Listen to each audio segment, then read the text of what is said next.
She walked up a quiet hill, deep in thought. Life had changed in ways she never expected. People she trusted were gone. The dreams she built with love had fallen apart, and somewhere along the way, she lost her smile. She reached the monastery to find peace and calm. The place was peaceful and still. The air smelled of earth and prayer. The soft sound of bells moved with the wind. For the first time in a long while, her heart began to rest. There she saw a monk sitting under a tree. He sat quietly, calm eyes and a peaceful smile on his face.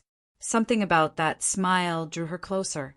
She sat down beside him and said quietly, "Master, how to stay peaceful and find answers when life feels difficult."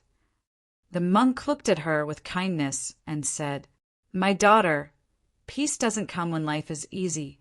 It begins when you stop fighting what you can't control." He paused for a moment and said, "You may not control every storm in life, but you can control how you face it with calm and courage."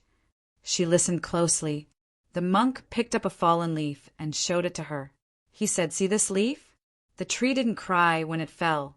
It let go because letting go is a part of life." He then pointed to a small flower between the rocks. "The rain beats it, the wind bends it, but every morning it still turns toward the sun. That is real strength to keep growing even when it's hard." She looked at the small flower, growing strong even in a hard place. The monk smiled and said, "You are not alone. Healing takes time. Your heart deserves kindness." He took a small stone and dropped it into the pond beside them. Ripples spread slowly across the surface. "A tiny drop can move the whole water."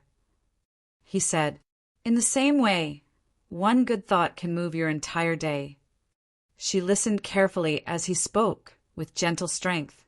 "Learn to accept change. Let go of what you cannot control. Live in the present. Breathe in peace every day." He said, "When you smile, it means your heart isn't given up. It means you are willing to try again. Your pain begins to lose its power, and your future starts to open its doors for you." Her eyes were wet, but this time not from sadness. It was a quiet relief. The monk smiled and said, "You have survived storms that others never saw. You are stronger than you think. Don't let the world convince you otherwise. Pain is real, but so is hope. Even a small smile is an act of courage. Smile, not because everything is perfect, but because you are choosing to rise again." The same hill that felt heavy when she climbed it now felt lighter as she walked down. The wind felt softer, the air felt warmer, and her heart felt alive again. As she reached the bottom, she realized nothing outside had changed, but everything inside had. Her steps were lighter, her heart was calm, and for the first time in a long while, a small, peaceful smile came to her face. It wasn't a victory, it was a smile of strength, a smile that said, "I'm ready to live again." Sometimes a smile is more than just a curve on your face. It's the beginning of healing, the language of hope, and a quiet reminder that your heart still believes in life when life feels disturbed. Remember, storms don't last forever. You don't have to control everything. Just find your calm and hold on to faith, because peace always finds its way back. And when it does, it brings with it new strength, new light. What matters is not what breaks you, but how beautifully you rise again. Even in your weakest moments, you are still strong enough to start again.